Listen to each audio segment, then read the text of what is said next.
Welcome to those of you joining again. Please do share. And with that, I want to bring you my guest. We're going to guestify this broadcast right here on BLive TV. His name is Hillel Fuld. And let me tell you about this fella. He is the co-founder of Zcast. He's a startup advisor. He's a tech blogger that writes for publications that you know and love, including TechCrunch, Mashable, The Next Web, Business Insider, the HuffPo, VentureBeat, and others. And he mentors startups. He's across the pond in Israel. His name, Hillel Fuld.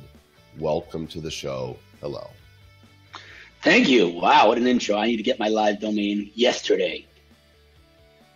Excellent. Did you get Hillel.live? I didn't yet, but I'm going to. You're going to. You got the spectacles on. Let me grab mine here. You guys can snap this. Now his look cooler than mine because he left the shades in his. We're snapping each other's snap. But now we are live. snapping because I'm live with Snapchat ready Hillel Fuld. So love it. It doesn't get any snappier than this. Can I take these goofy things off now? Yeah. And they are, and that's one of the problems I have with them is they're goofy as all shout out. They're goofy, but there's a lot to learn by the way they launched it, I have to say. There is. And you know, let's talk about Snapchat for just a moment, okay, before we get into the topic, which is everything you know about startup marketing is BS, okay? And by the way, the BS, of course, stands for Barbara Streisand. So we're going to get into that, but let's just, I've actually got my my snap code on today. Twitter. Yeah. So is Snapchat in trouble because of Facebook's full assault on them? I know your opinion. I've read your stuff. But I'm going to take 5 steps back, and I'm not a psychologist, but I would love to hear your thoughts on the human need, especially in tech, to declare death upon companies. Why is it that every new Android phone that comes out is an iPhone killer, and Apple is doomed, and this company is doomed, and Snap is doomed because Facebook is killing them? What is the deal with death? Why do we love it? Why do we love talking about it? I don't get it. We are a death-obsessed culture, are we not? Yeah, we are. It's a little crazy. I mean, it's not a one winner takes all situation here. We got Facebook, we got Twitter, we got different search engines, although of course there's one dominant one, but we got different mobile OSs. And, I think I don't play the markets, but if I did, I would say I would look at this as a long-term play. And I would say that what Snap has built independently, I think is pretty remarkable. And, the level of engagement that I personally forget the stats. Personally, I've been on Facebook 10 years, been on Twitter 9 years, been on Snapchat 1 year. And I have pretty much 5 times the amount of engagement on Snapchat than I do on any other platform. So there's something very unique about Snapchat as a storytelling platform. And you don't have to be too creative to realize that every other company is now doing stories. And we're talking about Facebook's assault. There's a reason Zuckerberg is obsessively copying Snapchat, and that's because Snapchat nailed it. So let's everyone relax before we declare death upon Snap. And I'm pretty sure that they're going to be okay. Yeah, I don't see them dying by any stretch. I think that I love Snapchat, and I would love nothing more than to see them not only survive but thrive. And I would love to see them do that through innovation, which is, they are ahead of the curve. There's nothing as cool in any other story sharing format as Snapchat. But that Zuckerberg's going to have geofilters for sale. Listen, the guy's literally it's just now Neve from Product Hunt tweeted that the new Facebook update that he just got on his iPhone is over 100 megabytes because it includes the next 3 versions of Snapchat. Like obsessively, compulsively, copying. And it's just, first of all, it's just on a personal level, it bothers me to no end, but there's a reason. And I think, this is a great segue to what we're talking about, which is startup marketing, which is storytelling, right? And there's a reason that everyone's copying this story format. And the reason is because storytelling is crucial and is key to building successful marketing and successful companies as a result. So, I say everyone needs to relax a little. Everyone needs to relax with all the death, eulogies, and just they'll be okay. I don't know if they're going to be the next Facebook or the next Twitter. I don't even think that's an important discussion to have. At the end of the day, their engagement's through the roof. People love Snapchat. People go on Facebook. People go on Instagram. People live on Snapchat. So, they'll be okay. Excellent. Hey, gang, knowledge bombs are about to drop your way from my guest, Hillel Fuld. So please share this broadcast. I find it's every time what we see is the audience just builds and builds and builds. And it's not because of me and my good looks. I'll tell you that, because I got a face for radio, but the people that I bring you are quality, and you're going to learn some great stuff today. So please do share this. Hillel, as we get into this today, can you kind of give us an idea of what a day in the life of Hillel Fuld looks like? Yeah, absolutely. And I think that, again, very much to do with the topic that we're going to be discussing. And I'm going to start off with a book recommendation. I don't know if you guys read a lot, but I would not highly recommend. I would say it's a must for read for any business person today to read Tools of Titans, Tim Ferriss's new book, where, it's micro interviews with legends. Basically, there's like health, wealth, and wisdom. And that's great. But what's really great is his insights between the interviews. And so there's one chapter that I want to call out specifically called the Canvas strategy. And that is, in my opinion, everything. It's literally everything. And what he says there is as follows. He says, the way to do business today is to build a canvas for other people to succeed, to pave the road for other people, to facilitate success for others, but not in a way that, I'll scratch your back, you'll scratch mine. No, literally, he says, if for every person you met, all that occupied your brain at that moment was, how do I help this person?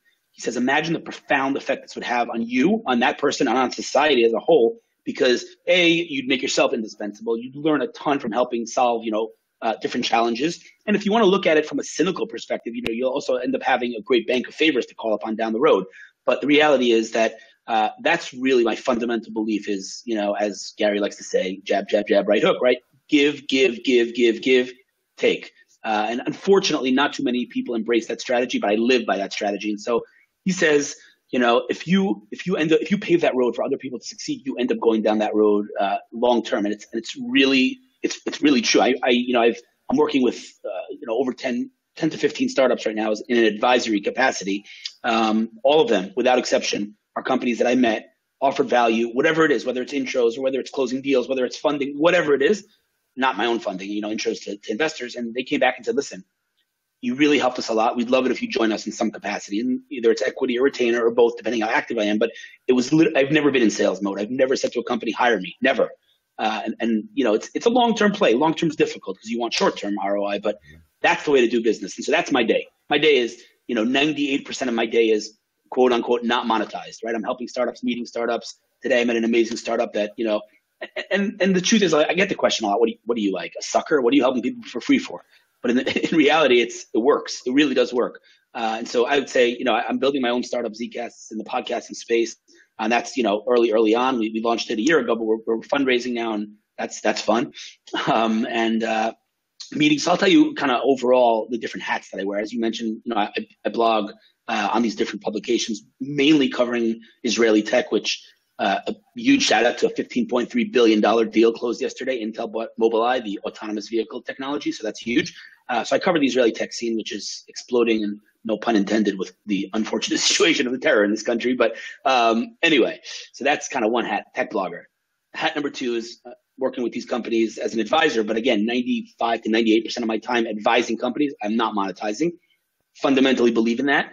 That's hat number two. Hat number three is I guess my own startup. And hat number four is just like you, because we kind of accumulated a lot of followers on different platforms. I work with a lot of major brands in quote unquote influencer capacity.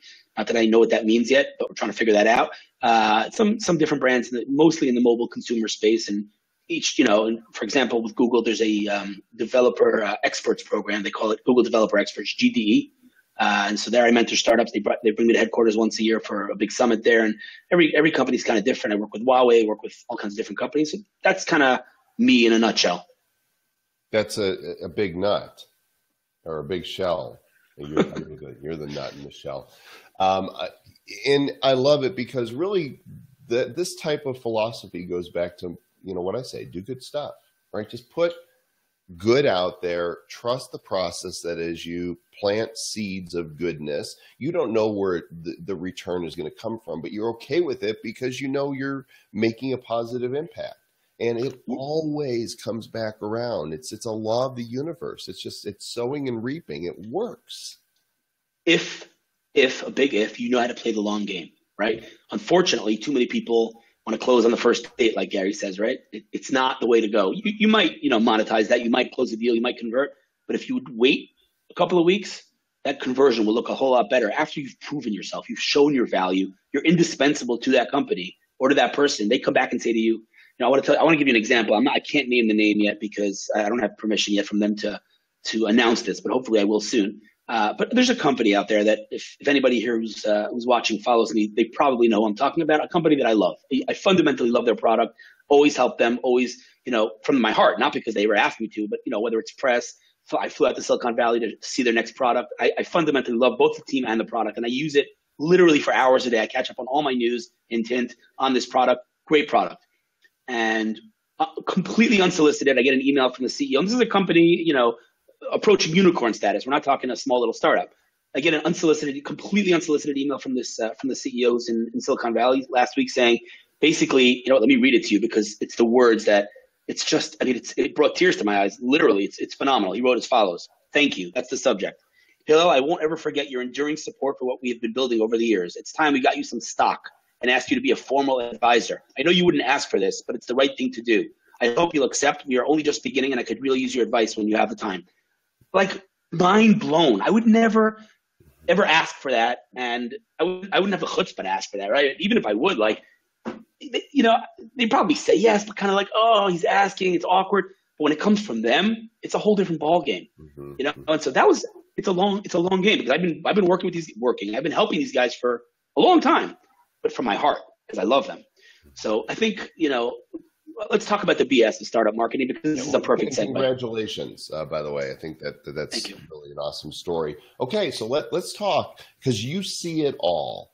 You dealing with startups as often as you do on a daily basis, you have an incredible BS filter, and you've learned it the hard way. Maybe early on you believed some of the things that you were told by startup marketers, but now your BS-ometer is like, it goes off. So let's talk about some of those things that you encounter.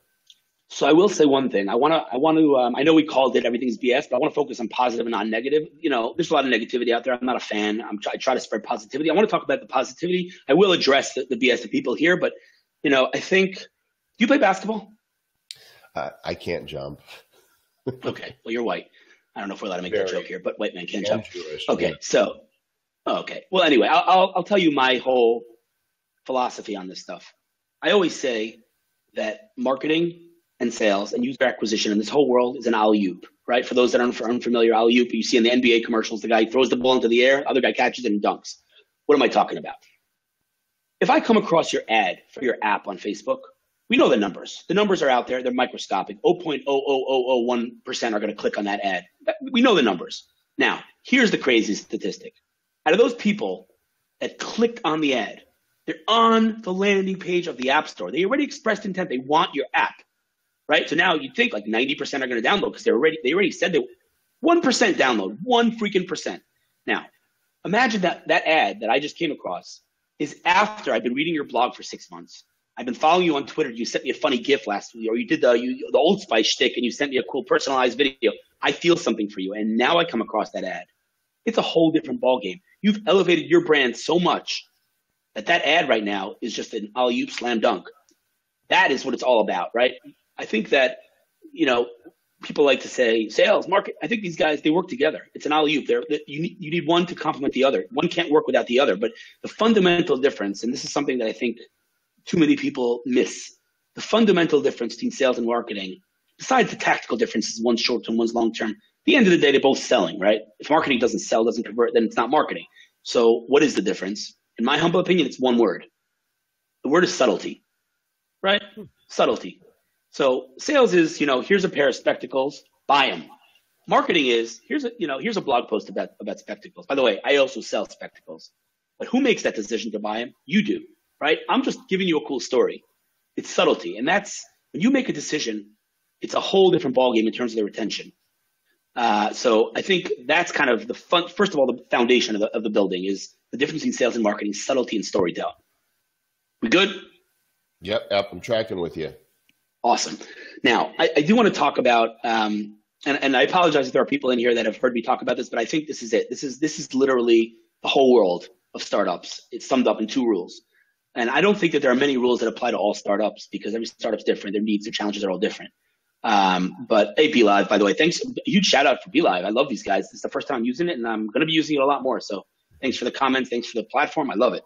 And by the way, before you say that, one of the things we get to do with BeLive is I see the comments and I can grab a question like this from Avery, who's referencing what you just said. What if ads are used to get in front of the potential customer with great content before the sale?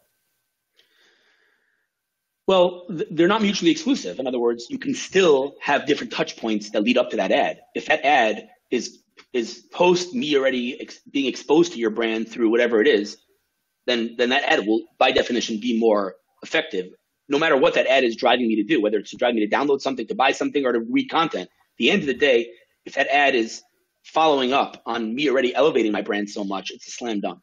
So, I know that Avery is a big ad guy, and I respect him for it, and I watch his content. It's great. I think that what he does and what, qualitative marketers or storytellers do go hand in hand. They need to go hand in hand. Rory has just summed it up there: subtlety and storytelling. Love it. So here's my two. Here are my two rules for startups that apply, I think, across the board. First one, I call the home run rule. I love it. First one I call the home rome rule. What do I mean by home run? I'm pantomiming to amplify and highlight your brilliance. I love it. So a home run rule, I say like this: if I'm a startup and I'm going to pitch an investor or a journalist or whoever, it doesn't matter, a strategic partner, it doesn't matter. I need a home run. What do I mean by that? I mean, if I show you my app and you start to drool because my app is the most beautiful thing that you've ever seen, that's a home run right there. Now we can talk about my go-to-market. Now we can talk about how much money I need. Now we can talk about it. But first of all, holy crap, that is the most beautiful thing I've ever seen. But let's say I show you my app and you're like, it looks okay. I mean, it's all right. And I say, listen, I launched last month and I have 150,000 daily users. Holy crap. Now my traction's my home run, right? Let's say I show you my product and it's okay. And my traction, it's okay. But the guy who built Gmail joined my team. Wow. Now my team's my home run, right? Let's say I got no product, no traction, no team, but Eric Schmidt invested in my startup. Holy crap, the chairman of Google invested in you. There's your home run. You're an investor. Something, and it could be a market, by the way. It could be an untapped $1 trillion market. That's your home run. But something needs to be a home run. I'll tell you why.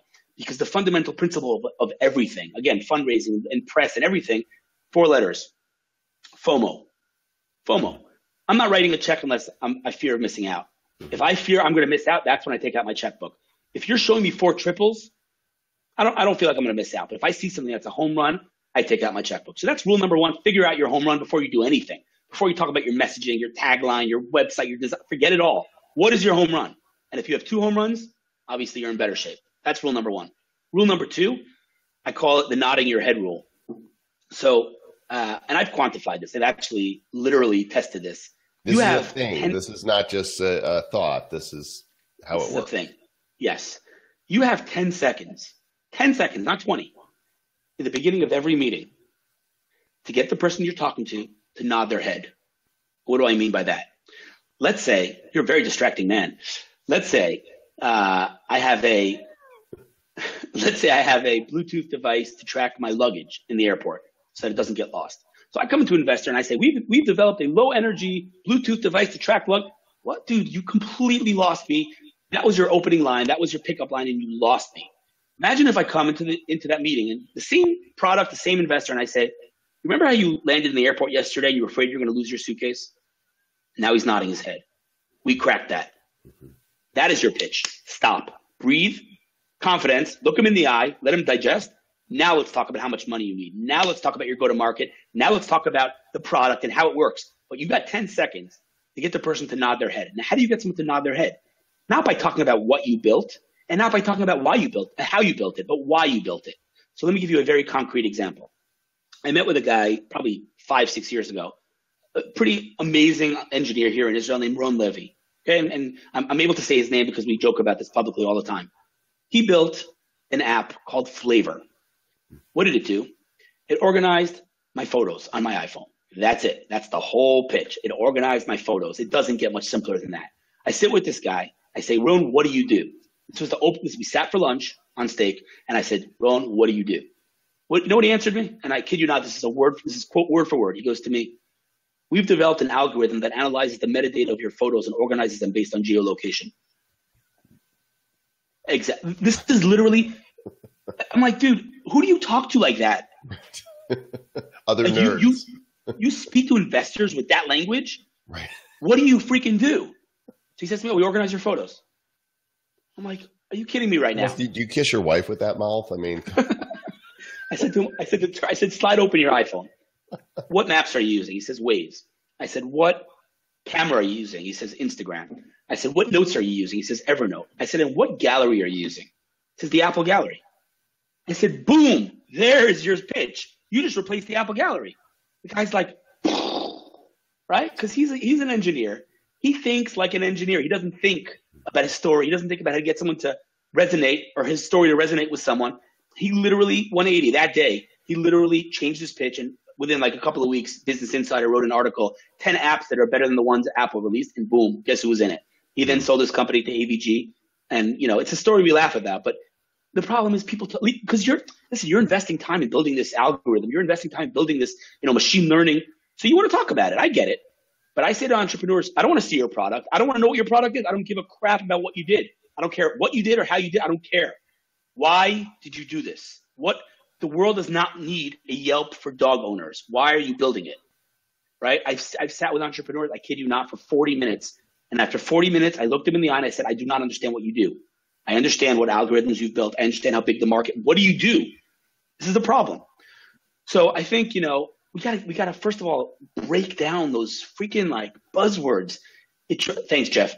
It drives me nuts. I'm sitting with entrepreneurs every day that the word revolutionize appears in their deck 74 times. Stop.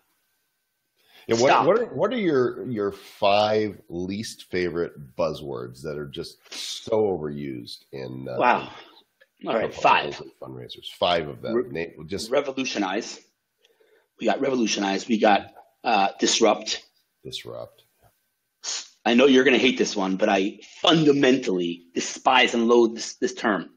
Social media. Can we not use that word? Can we use different things? And I'll tell you why I hate it, by the way. The word social, by definition, is 2-way. Mm-hmm. The word media is 1-way. It's a paradox, and it's overused, and I hate it. It means nothing.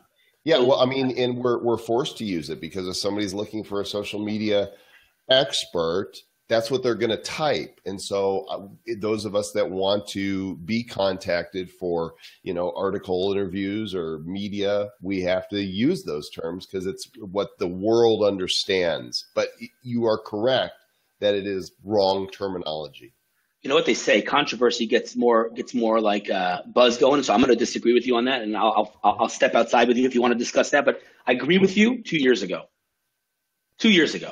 I'll tell you something. If today someone follows me on Twitter or adds me on LinkedIn and has social media expert in their description, immediately unfollow. Immediately do not follow, decline. I'm not going near that. And I'll tell you something else. And I think you know this. I don't believe that you even believe what you just said. I think you are going to get the inbound interest from journalists because of your content. I don't think any journalist is going to contact Joe Kahn because if he calls himself a social media expert. I am looking at my Twitter bio, and it does say live video marketing expert, keynote speaker, New York Times bestselling author, social influencer. It does not say social media expert. So that is completely fine. I'm okay with that. Dodge the bullet. I'm reading. I just turned on the. I'm reading some of the comments here because I want to see. We got some amazing comments here, man. Holy cow! On steroids, we got the Uber of. I mean, there's so many buzzwords. You asked me for 5. So the Uber of. I sat with a company today that I love. I love this company. Fundamentally love this company. They're called Law Geeks, and they're automating legal. Basically, you can upload a legal document, and then it will analyze it for you and tell you, here are the issues here, or whatever. And we talked about it. And they're doing to the legal industry what Uber did to transportation. That's what they're doing. But do you say that? No, you don't say that because you're cheapening yourself. Don't compare yourself to someone else. Who are you? Give me your identity. I don't care what other people. I understand. If you're talking to a friend, you want to simplify it in a second to say that. But I fundamentally oppose that we are like, don't do that. So yeah, we said disrupt. We said, I agree, on steroids is an annoying one. Like, don't tell me, we're this on, tell me what you are. I want to hear about you. There's just so many. I think I actually wrote a blog post about it, but I'll think of others as we go along. So we said the 2 rules we said are: 1, figure out your home run. Up front, before anything, internally, by the way, sit with your team and figure out your home run. Second thing, get the person to nod their head. By the way, these 2 are connected, right? Because if you know your home run, then you know how to get the person to nod their head, how to identify what you're building. So before you talk about the algorithms, the metadata, who knows what, the machine learning, and all the big technical buzzwords that people are using and overusing. Literally dumb it down as much as you possibly can. You cannot dumb it down enough. I want to tell you something. I started my career as a technical writer, the guys who write the documents and no one reads, the user guides. You know, I wrote a user guide for like an SMS system. This was 10, 12 years ago. And what you learn as a technical writer is to dumb things down. You take complex things and you simplify them. I have to say that it was the most boring job on the planet, but because of that, I learned how to blog, which sparked my entire career. Because a blogger also takes things that are complex and geeky and simplifies them. And so, you know, I think people like to fall into the trap of overly sophisticating things and forgetting the famous Da Vinci quote, simplicity is the ultimate sophistication, because anybody can add more features. Anybody can use buzzwords. What you can't do is dumb things down. That takes skill. Tell me a story that's compelling, make my heart pound, grab my attention in 10 seconds, and you got me, right? This is kind of 101 of startup marketing. I see we have a million comments here. Give me some interesting comments, Joel. Let me toss some of these up here for you. Just reinforcing that, you know, words such as revolutionize, disrupt, social media, on steroids. How about, and I'm guilty of using this, and every time I hear the words come out of my mouth, I wish I could just shove them back in. Low-hanging fruit. Yeah, I also don't. I mean, listen, the intention when people use that is spot on. I think that sometimes you need to, quote unquote, grab the low hanging fruit and have small wins. But yeah, it's the thing with these things it's not necessarily the fundamental meaning of the term. It's just that too many people use it, and then it gets old, and it's just like you want to throw up when you hear it. You know what I mean? So graphic. Why do we have to be so graphic? Those of you just watching us right now, we are live on Joel.LIVE. My guest is Hillel Fuld, who is a startup expert. Can we say that? Can we put expert after your name? I don't even know what that means. What is a startup expert, man? Explain that to me. Well, it means that you are proficient and versed in the art of the startup. You know more about startups than most people do. So if somebody, that's why you're here. You're here to discuss startups. You are a startup expert. I would say I'm a startup enthusiast. I would say I love startups. I would never call myself a startup. I don't think anybody's a startup expert. It's such a new concept, startups in general. I don't know. Don't call me an expert, man. I don't know. You're an expert. You are a startup newbie, a startup plebeian, a startup wannabe. You know, ninjas never call themselves ninjas, right? That is true. You know, I have so I've never raised venture capital in my entire career. I've been doing business online for 22 years. When I first got started, my partner at the time raised $25K from a buddy, an angel, and since that time, I've never sought to raise a dollar. The startup world is a crazy, crazy place. Raising venture capital is really, you know, it's a masochistic venture, isn't it? Love it. I love it. I actually literally have a draft written on my blog that I'm working on right now, which is basically the concept of how much I hate when I see people congratulating startups for raising funding. You're congratulating them for giving away their baby. They just gave away 50% of their company. Like, what are you congratulating them? Congratulate a company that does it themselves. That's something to congratulate. Raising funding, don't congratulate someone for raising funding. That's fundamentally flawed, and that's wrong. So I agree with you completely. Having said that, you can't have oxygen as a startup without raising capital. I think, though, that it's very important. And again, you know, we're talking about startup mistakes. It's very important to understand the context here. When you take money from a VC or an angel, you're marrying that person. You are absolutely marrying that person forever, at least for the life of your startup. And so, for the love of God, don't take dumb money, and definitely don't take money that's going to cause you damage. Don't take money that's going to look bad on your cap table. Take smart money, and that even if it's at more expensive terms. So I think that's a big mistake that startups make, is they don't think ahead. You know, they just need the money, right? And I get it. By the way, I totally get it. I've made this mistake myself. I get it. You need the money because you can't pay salaries, but you're not thinking ahead, because I can tell you that, you know, a bad investor on your cap table will drive other investors away, and you're basically shooting yourself in the foot. So stick it out is what I would say. Do you think a lot of people want to get on Shark Tank just for the exposure? They don't care if the sharks actually, invest in their company or not? So that's a good question that I'll answer on a much higher level, and that is in general exposure and the obsession. I've heard startups literally answer me when I ask them that they go to market. Literally, I kid you not. They said to me, "Our startup, we want to get a TechCrunch post. That's our strategy." Like, dude, are you for real?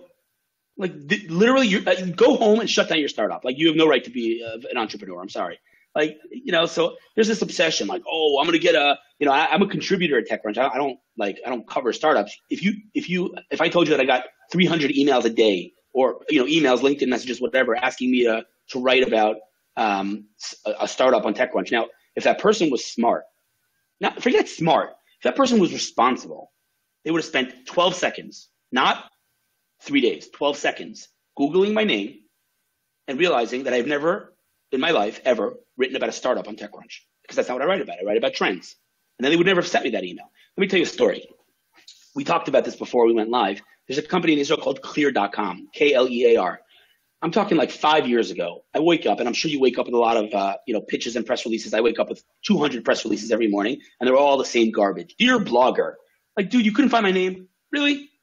So I wake up this morning, 5 years ago, to an amazing email from these guys at Clear. Then they were called Twitterland. And it said, "Dear Hillel, we follow you on Twitter. We love your work. We love this article that you wrote. We love that article," whatever it is, very personalized. "We'd love it if you check out our platform." And I was like, you know what? I'm going to help these guys because they spent 12 seconds writing that email, and I'm going to help them. And so I wrote a blog post entitled, "The One Tool You Need to Decide Who to Follow Back on Twitter." And I tweeted it. And guess who retweeted me? Miss Alyssa Milano with 2.5 million followers. And guess who retweeted her? An Arab sheik in Saudi Arabia with 50 million followers. Their servers melted. All right. They launched their entire company from one tweet, and they now speak about that launch, and they show a graphic. That one tweet, and then the next level was Alyssa Milano retweeting it and how their servers.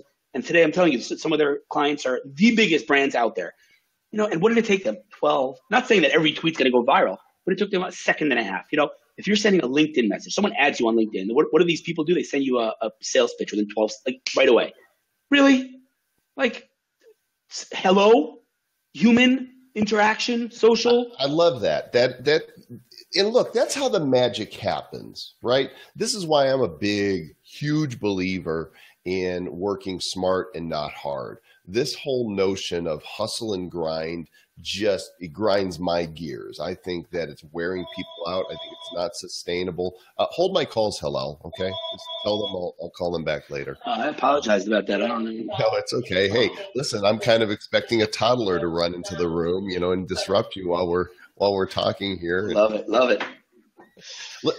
Let's talk about that for a moment. The BBC interview, okay, with the guy, and his kids run in and his wife, pulls in to pull them out. What would you have done in that circumstance? So, the aftermath is that he kind of handled it okay, but I don't know if you noticed, he was pretty nervous. Like, you saw him like pushing the kid out. Like, yeah. I I understand why he was nervous. I would have embraced it. I would have gotten up and I would have picked the kid up in my hand. I'd be like, check out I know that it was BBC. I get it. But you can't. I feel like there's some situations that you can make it awkward and fight it off, or you can embrace it. And that's just I would have embraced it. But yeah, it was a great video. I mean, yeah, I love stories like that. Damage control, at that point, it's like, okay, everybody clearly sees the child here. It's funny. And this is my child who also wants to chime in on Korea, right? So that's what are you going to do? Let's see here some comments. Of course, Avery is sitting there with his toddler yelling at him. Perfect. And we're working smart here. Safir says anything can happen when you're live. Be prepared. Now, the odds of my children running in here right now and disrupting me are none, because they're 25 and 22 and they're not here anymore. That would be awkward. Yeah, no, my kids are also up sleeping or something. They're not going to come in here. But so, I mean, listen, I really want to just try to communicate to you that this element of being human it's gotten lost. We've turned into bots. Let's talk about PR for 1 second, right? What is PR? Let's break this down for 1 second, right? We use this word, PR, getting press. In the early years of my career, I used to I get, coverage for a startup on TechCrunch, and then I'd write the journalist afterwards and I'd write, thank you. And they would always respond, no, thank you. And I thought, I scratched I'm like, why are they thanking me? I don't get it. But it occurred to me that just like I need them, they need me. They need good content. They need good stories. You give them a good story, they're going to write it. So that is the mentality that we should think of. We should think of PR not as, oh, I need to get coverage on tech. No, this is a person, a journalist who has a job to tell a story. Feed him a good story, feed her a good story, and she'll cover it. But how does that happen? It happens through relationships. And by the way, you can't avoid it. We're talking marketing. You can't avoid the buzzwords, relationships and value and all these things that people overuse. Whatever, we'll deal with it. Well, they're true.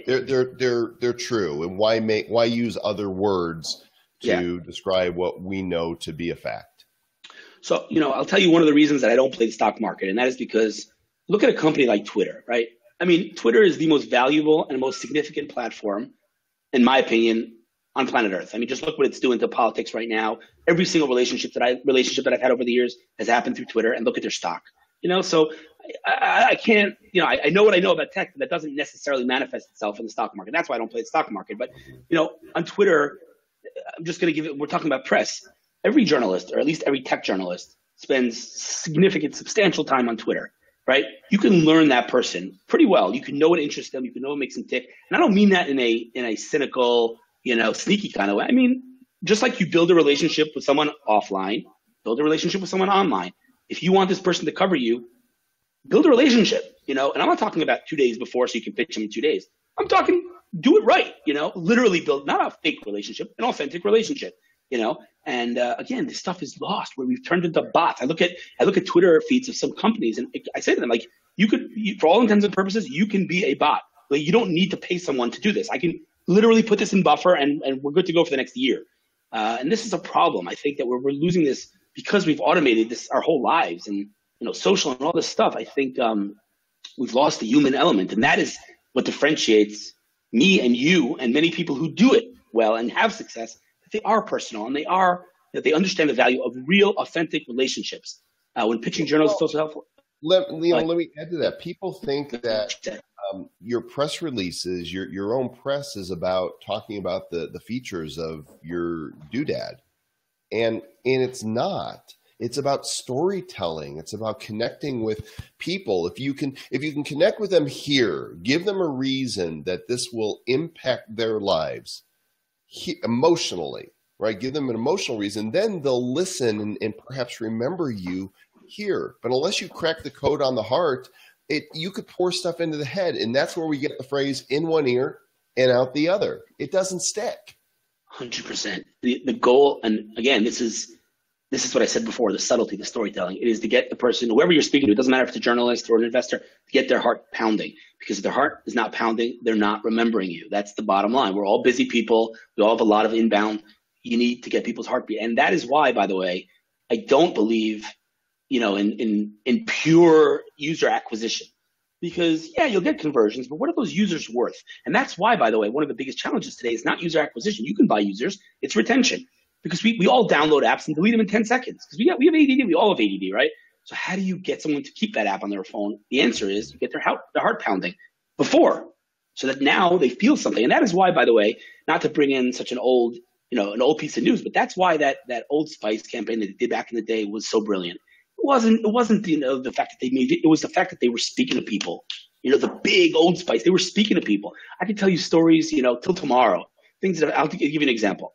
A couple of years ago, I was flying, I don't even remember where, and I was in the airport, and I put on these headphones, the older version, the Bose QC25 headphones.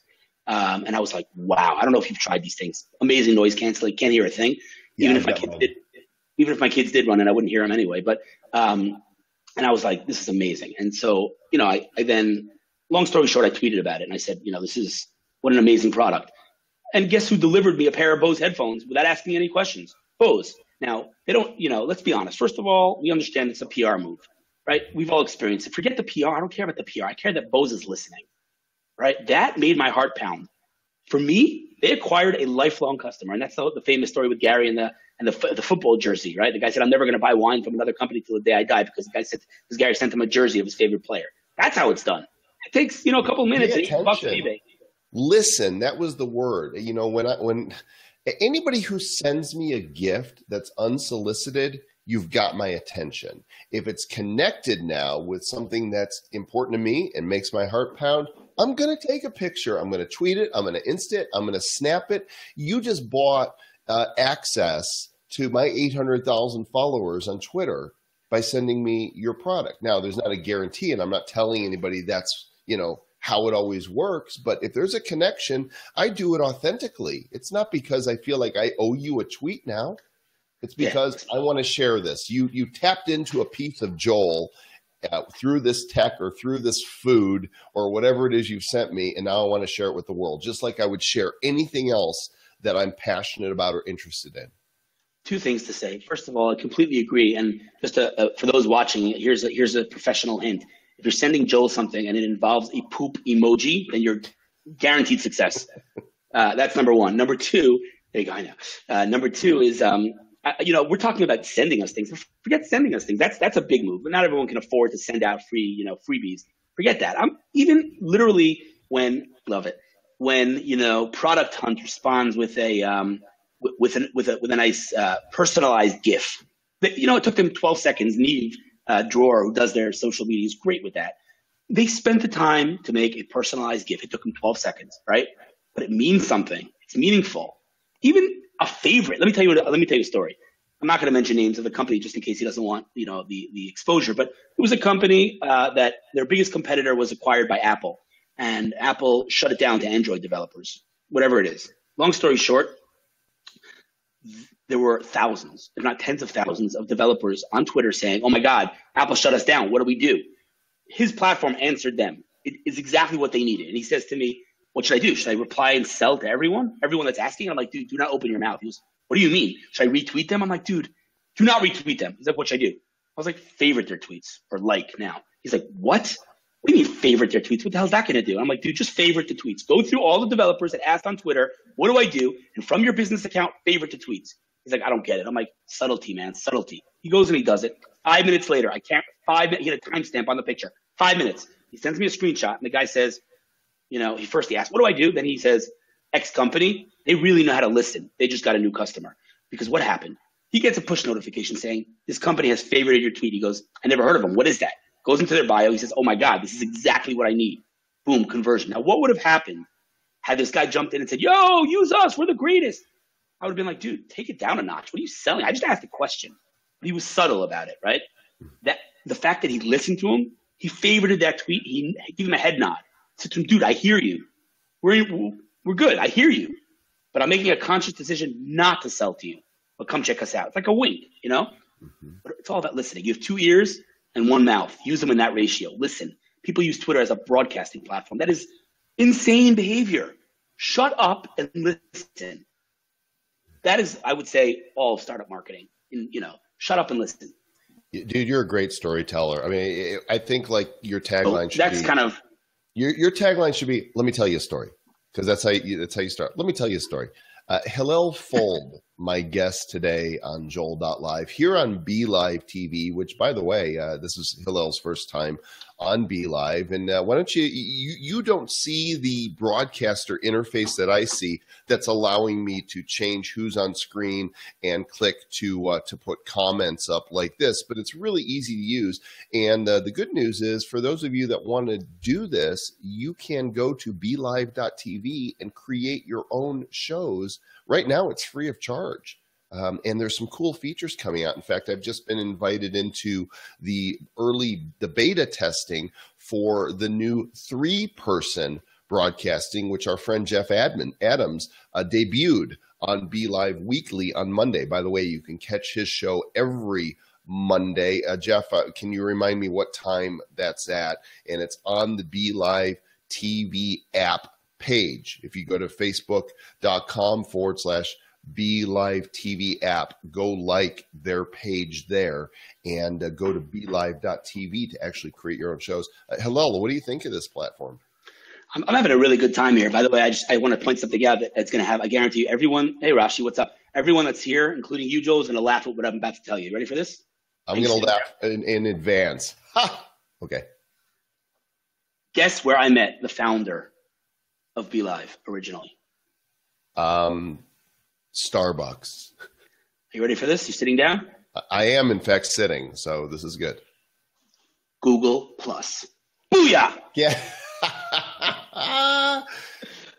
Nothing is wasted, right? I kid you not, by the way. Anywhere and everywhere you can meet people. It doesn't matter what, Google Plus, what used to be a bigger room, now it's a much smaller room. But honestly, you can meet people anywhere, even if the social network you're on is in beta and has 200 users. You can meet the person there. My webmaster, who was remote back in 1997, sent me an email and said, hey, there's this kid in San Diego. He's a grad student. And I found his little corner of the web is an alpha, maybe a beta of his multiplayer gaming site written in Java. And he had like 3 or 4 of his friends kicking the tires, playing chess and checkers and hearts and spades. And I contacted this kid. We ended up partnering, doing a deal, launching a site, and selling it to Yahoo. You never know where you're going to meet people. Be open to opportunity. Look for doors and windows that are cracked open or wide open. Don't waste your time banging down doors that are firmly shut when there's so much opportunity out there already. Hillel, why don't you hit us with some closing thoughts as we get ready to wrap up today? So well said what you just said. I just want to say that not only do I agree with every word you just said, but on the contrary, when everyone else is laughing at a platform, that is your opportunity to get on the platform. I have 60,000 followers on Google+. I've met with senior VPs of Google from Google+. I'm not going to plug Google+ now, but I'm just giving an example. You just did. When everyone's ridiculing a platform, that's your opportunity. I mean, there's, we're just touching like literally the tip of the iceberg here in terms of startup marketing. But I would say, to sum it up, be subtle. Tell me a story, get my heart pounding, listen twice as much, if not 4 times as much as you're talking. Just stop talking. Use, for example, search on Twitter to hear what are people saying about you, what are people saying about your competitors, why are they loving them, why are they hating them. Listen, understand the needs, then talk. And spend at least 80% of your time giving and maybe 20% of your time taking in all of its forms. Whether it's helping other people, whether it's blogging, whether it's providing content, be a giver. Nobody likes takers. Be a giver. I promise you, and I will guarantee anyone watching right now, if you embrace this strategy and you spend substantial amounts of time giving, again, doesn't matter how you do that, but give, I promise you, it will come back in spades. Hillel, thanks so much, man. You guys can follow him at Hillel Fuld, HILZ. FULD. Do you have an official site up? I went looking for something and didn't see. HillelFuld.com. Okay, maybe I spelled it wrong because it took me somewhere else. So you might want to. It's a pretty new site. SEO is not strong yet. Excellent. HILLELFULD. Hillel, thanks, man. Hey, I'm taking you off screen, but don't leave because we're going to chat in a moment afterwards. So thanks again for joining me today. And for all of you that join me weekly for Joel.LIVE, I'm sorry that I don't have a regular schedule for you other than to announce on the BeLive page when I'm going live. I try to do them Wednesdays at 3 Eastern, but my friend Hillel, he's across the ocean and it's late there and he needs his beauty rest. And so we schedule a little earlier. So just pay attention to when that's going to be. I've also got a text notification service now that you can join for free. And when I'm going live, I use that service to text people. In fact, as many of you who are here probably came because of that. And it's really easy. If you will just text at Joel.com, write this down. I should have put this on the thing. I didn't. I'll do it next week. But text at Joel.com to 81010. Again, text at Joel.com to 81010, and you'll be on my VIP notification list to always hear when the good things are going. Maybe one of you in the comments could type that for me, and I'll just put that up on the screen. Text at Joel.com to 81010, and you too can be notified. So thanks again for watching. Lots of cool stuff coming your way. Thank you, Saba, for that right there. There's the info for those of you that are audibly impaired, and I have a speech impediment apparently. I can't even speak right. And thanks for joining, for all your great interaction with Hillel. And again, thanks to him for the great content. That will catch you guys on the Flippity Flop, which will be either on Snapchat or Instagram stories or Messenger Day or Facebook stories, which apparently is a thing coming your way for reals. Until then, hey, be good stuff. Catch you.